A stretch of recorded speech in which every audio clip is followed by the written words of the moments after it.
जो बताया जाए उसका चातक की तरह, अपने सुनते ने चातक जो पक्षी होता है, जब बारिश के दिनों के अंदर एक एक बूंद अपने ग्रहण करने का कार्य होता है, बराबर ने। और छिपका कार्य के अंदर बताया जाए मघा नक्षत्र का दिन के अंदर, और दिनों के अंदर छिप खुली नहीं रहती, और मघा नक्षत्र दिन जब आता उसी समय के अंदर छिप खुली हो जाती, उसका मुंह खुला हो जाता है। और मुंह खुला हो गया और इसके अंदर जितने बूंद पड़ेगा कि क्या हो जाएगा, मोती बन जाएगा। और ये मोती हम कहते अति उपयोगी बन जाएगा। यही मघा नक्षत्र का पानी है, समुद्र के अंदर गिरेगा तो क्या बनेगा, खारा जल बनेगा।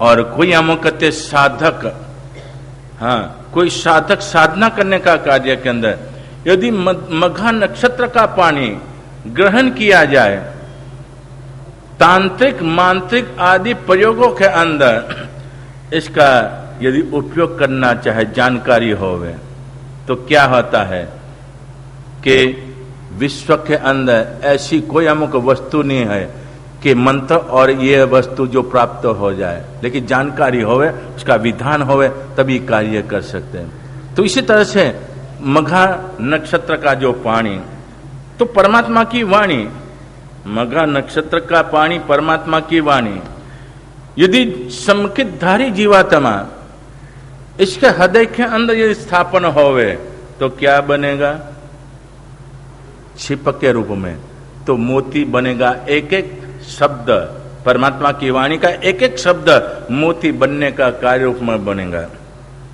श्रद्धा विहीन जीवात्मा, हाँ, श्रद्धा विहीन जो जीवात्मा हो, श्रोता, यदि वाणी सुनने का कार्य के अंदर उसको जहां लाभ का कारण होवे, प्रसंग चलता होवे, इन प्रसंग का कार्य के अंदर कभी कभी ऐसा होता है, प्रवचन का कार्य के अंदर जनरल तौर में चलता, लेकिन अब यदि बंद बैठती टोपी एक मेरी टोपी है, इस में जो किया कहा जाए, सोचा जाए, तो वास्तविक के अंदर अर्थ का अनर्थ के अंदर भी जाने का कार्य बने। महाराज तो मेरे ऊपर ही टोकते हैं, इस रूप में भी मन के अंदर, लेकिन साधु संत होते हैं, किसी का लक्ष्य हाँ जगाना होवे, चेतवनी देना होवे, तो ये अलग बात है। नहीं तो जनरल तौर के अंदर परमात्मा की वाणी, तो परमात्मा की वाणी का कार्य के अंदर वक्ता के लिए भी बताया जाता है। यदि पिछला कोई कार्य के रूप में, कोई अमुक प्रसंग के रूप में उसका ही अनुसंधान लेकर जो कहने का कार्य बने, सुधारने के लिए बने, वो तो अच्छी बात है, लेकिन उसका हम कहते हैं जिस रूप में समाज के अंदर वातावरण बिगड़े, इस में जो कहा जाए तो वक्ता की भी लायकात नहीं, क्योंकि सदमस्त अवस्था कभी न कभी इस में कार्य के अंदर तो परमात्मा की वाणी सुनने वाला और सुनाने वाला दोनों जीवात्मा में कहते पात्रता होनी चाहिए, तभी ये कार्य परमात्मा की वाणी इधर बताया जाता है कि लाभदायी बनने का कार्य के अंदर। तो इधर आगे बढ़ते हुए शांत सुधारस नाम का ग्रंथ की रचना, तो शांत सुधारस का ग्रंथ की रचना करने के समय के अंदर उपाध्याय भगवान के मगज के अंदर आता है कितने रस है, 9 रसों का कार्य के अंदर, क्योंकि कोई भी व्यक्ति अच्छी वस्तु है, क्योंकि उपासना और मंदिर श्रेष्ठ है, ऐसा जब भास होवे, ऐसी जो प्रतीति होवे, तो उसी समय के अंदर और स्थानों की गिनती गिने। घर के अंदर रहा जीवात्मा, आदि वादि उपाधि से भरा हुआ संसार, इसके अंदर क्षण मात्र भी शांति नहीं होती है। यदि समझ लो कि धर्म ध्यान के अंदर जीवात्मा बैठे, धर्म ध्यान के अंदर जाने का प्रयास करे, तो सावक धर्म मर्यादा के अंदर, वित्तीय धर्म के अंदर यदि सामायिक व्रत आदि के अंदर बैठने का भाव जगे, लेकिन ग्रस्त के अंदर रहे, रोज अपनी दिनचर्या, रोज अपनी प्रवृत्ति, इस स्थान के अंदर इसके परमाणु पुद्गल भी वो घूमते होवे, परमाणु पुद्गल भी घूमने का कार्य होता है।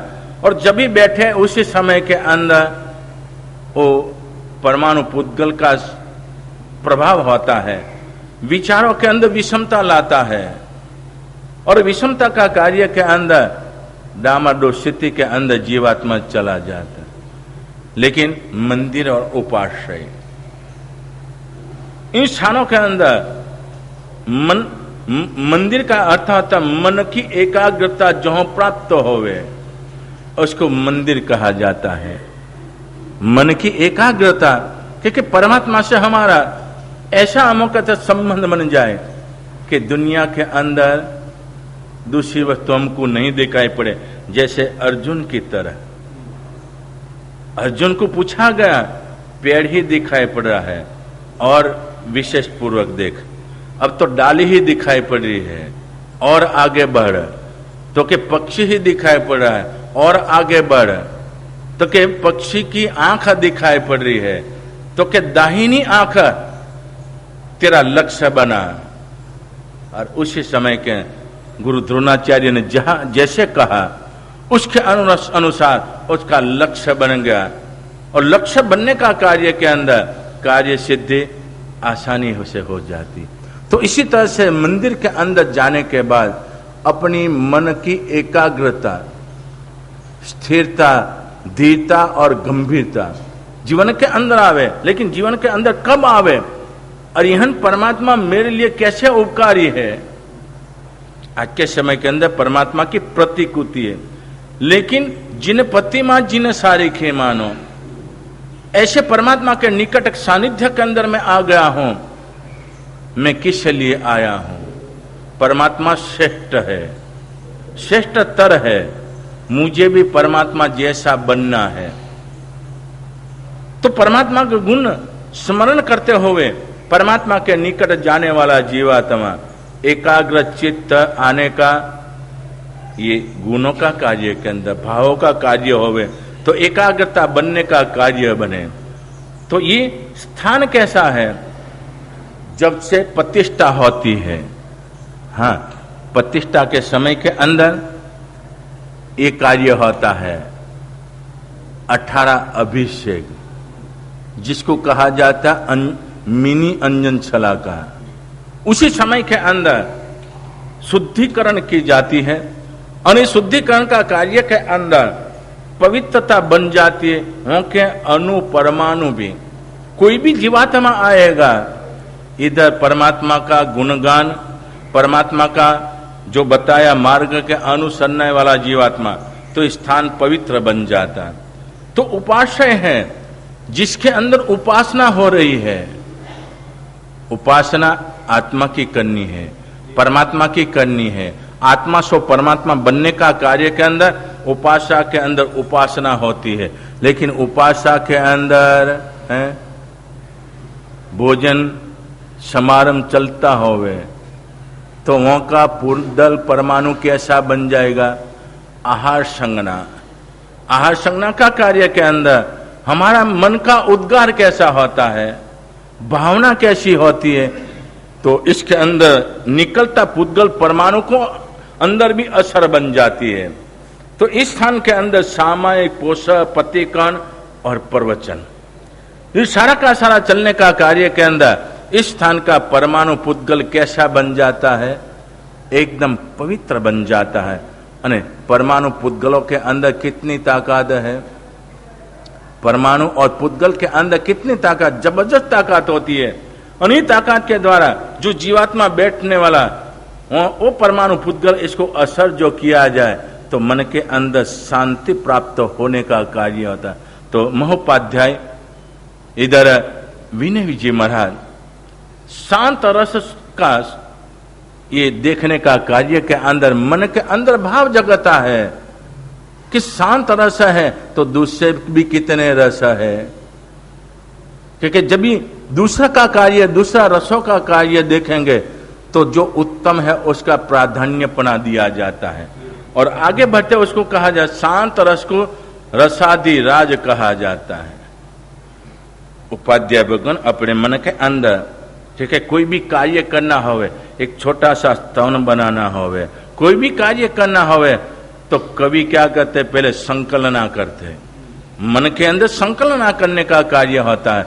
उस संकलना कार्य के अंदर तफावत देखा जाता है, तरतमता दिखी जाती है। इन तरतमता के अंदर श्रेष्ठ में श्रेष्ठ, इसके अंदर पद की जोड़नी करने की होती है, अच्छे इनके बंध के अनुरूप बन जाए, ऐसे रूप में बनाने का कार्य होता है।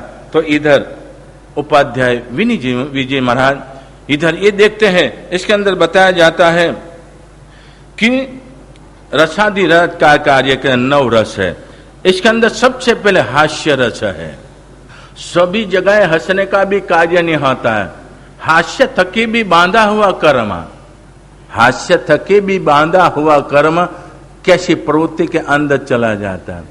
जो जिसके साथ आपका संबंध है बहुत अच्छा है, और इस कार्य के अंदर आपका बोलने का व्यवहार आदि बहुत अच्छा है, इनके साथ आप हंस के बात करोगे, हाँ तो बराबर है, लेकिन गंभीरता के अंदर और वही मर्यादा आदि का कार्य के अंदर है, बड़े हो इसके सामने जाकर हंसने का, क्योंकि सामने वाला व्यक्ति का अभी के समय के अंदर मनस्थिति कैसी चल रही है, और जाकर हंसोगे तो क्या टाइटल मिलेगा, बड़े का कार्य के अंदर अपने टाइटल मिलेगा। कौन सा टाइटल मिलेगा? क्या पागल की तरह ये चेष्टा कर रहा है, अभी मेरी स्थिति में दर्द के अंदर, बीमारी के अंदर और परिवार की स्थिति के अंदर मैं कितना दुखी हूं, और तू हंस रहा है। तो इस कार्य के अंदर विनय जी महाराज उपाध्याय कहते हैं, हास्य रस का कार्य के अंदर, ये भी अपने जीवन के अंदर, उचित कार्य के अंदर, समय का कार्य के अंदर, लेकिन आप टीवी के अंदर देखते होगे हास्य रस का, हास्य आदि का कार्य के अंदर सिखाया जाता है इस परिस्थिति के अंदर। तो इधर के हास्य रस का कार्य का, उसके बाद श्रृंगार रस का कार्य के अंदर बताया जाता है। हास्य रस के बाद श्रृंगार रस, श्रृंगार रस का कार्य के अंदर अपने देखते श्रृंगार कहाँ किया जाता है। श्रृंगार बहुत जगहों पर किया जाता है। आपके घर के अंदर भी श्रृंगार रस का कार्य में श्रृंगार सजा सकते हो, लेकिन श्रृंगार आप सजा रहे हो, आपके मन के अंदर भाव जगा, बाहर बहुत अच्छा डेकोरेशन कर रहे हो, तो पड़ोसी आकर पूछे, भाई साहब आज क्या है, क्या होने जा रहा है? कोई बात नहीं, ऐसे ही। अरे ऐसे कोई प्रयोजन विना ये तो कार्य कर रहा है। तो इसके अंदर भी प्रयोजन विगा, ये श्रृंगार रस का कार्य के अंदर कोई शादी आदि का प्रोग्राम होवे, कोई उत्सव आदि का कार्य होवे, और इसके अंदर जो कार्य किया जाए श्रृंगार रस का कार्य के अंदर, तो इसी तरह से हम कहते हैं अपने शरीर सजाने का कार्य के अंदर भी, शरीर सजाने का कार्य ये भी श्रृंगार रस का कार्य। इसके अंदर बिना निमित्त से, बिना सहज भाव से जो कार्य चले वो तो बराबर है, लेकिन विशेषतया विशेष पूर्वक जो करने का कार्य होता, अपने भी समझते कि कोई प्रसंग होवे, उसी समय के अंदर ये श्रृंगार रस का कार्य के अंदर किया जाए तो वास्तविक के अंदर बराबर है। नहीं होवे तो इसका श्रृंगार रस का कार्य के अंदर भी इस रूप में नहीं होता। तीसरे नंबर के अंदर बताया जाता वीर रस। वीर रस का कार्य होता है यानी सुरातन का कार्य के अंदर, तो ये कहीं ये वीर रस का कार्य कि सदा के लिए नहीं होता है। वीर रस का कार्य जब भी कोई कार्य होता है, कोई प्रसंग बनता है, उसी समय के अंदर सैनिक वीर रस के अंदर आते हैं। लेकिन कब सैनिक वीर रस के अंदर आते? जब युद्ध के